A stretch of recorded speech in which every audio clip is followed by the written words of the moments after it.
Pour avoir les idées claires, voyons quels sont les changements dans la loi envisagés par le gouvernement au regard de ce qui existait jusqu'à présent. Patrice Randen.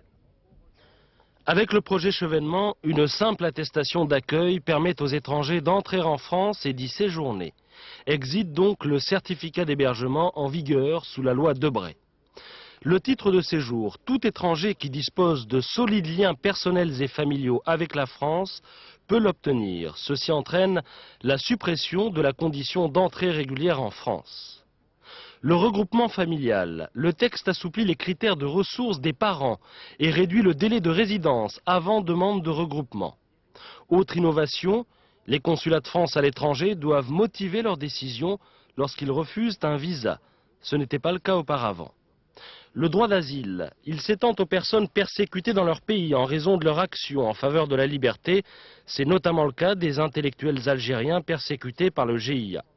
La durée de rétention administrative, elle augmente 12 jours dans le projet Chevènement contre 10 dans la loi Debré. Enfin, le texte renforce les sanctions contre ceux qui profitent de l'immigration illégale.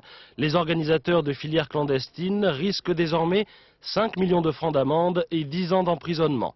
Telles sont les principales nouveautés de la législation française sur l'immigration qui, depuis 1945, subit sa 25e modification.